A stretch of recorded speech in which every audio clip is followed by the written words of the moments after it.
সোহানুর রহমান সোহানের হাত ধরে আমার গড় আমার বেহেশত ছবির মাধ্যমে রূপালী পর্দায় অভিষেক হয় চিত্রনায়ক শাকিল খানের। প্রথম ছবিতেই বাজিমাত করেন এই নায়ক, আর পেছনে ফিরে তাকাতে হয়নি। পরিচালকরা নতুন নতুন ছবিতে শাকিল খানকে সুযোগ করে দেন।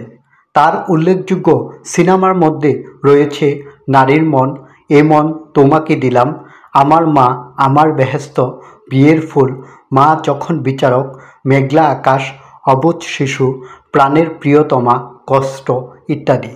একটা সময় শাকিল খান পপি জুটি দর্শকদের হৃদয়ে জায়গা করে নেয়।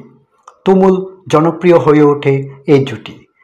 একসঙ্গে অভিনয় করতে করতে বাস্তব জীবনে দুজনার মধ্যে ভালোবাসার জন্ম নেয়।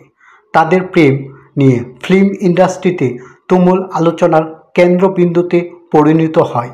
কারণ এই দুজন শিল্পীর পিছনে অনেক প্রযোজক অর্থলগ্নি করে ফেলেছেন।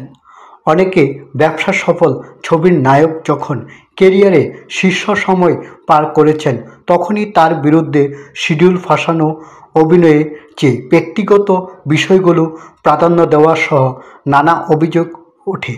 এসব কারণে ধীরে ধীরে শাকিল খানের কেরিয়ারে ধস নামে। সফল এই নায়ক সিনেমা জগৎ থেকে হারিয়ে যান।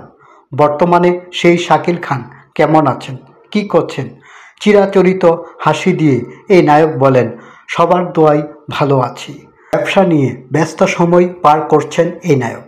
জনপ্রিয় নায়ক থেকে পুরোদস্তে একজন সফল ব্যবসায়ী।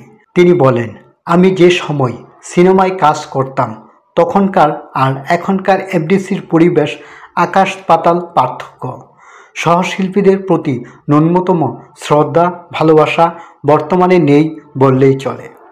আমাদের সময় শিল্পীরা এক পরিবারে ভুক্ত হয়ে কাজ করেছি। আজ ভিন্ন দৃশ্যপট, সবাই বিভক্ত, সব কিছুতেই বিভাজন। এফডিসি যত না সিনেমার উন্নতি হয়েছে, তার চেয়েও বেশি রেষারেষি হচ্ছে শিল্পীদের মাঝে।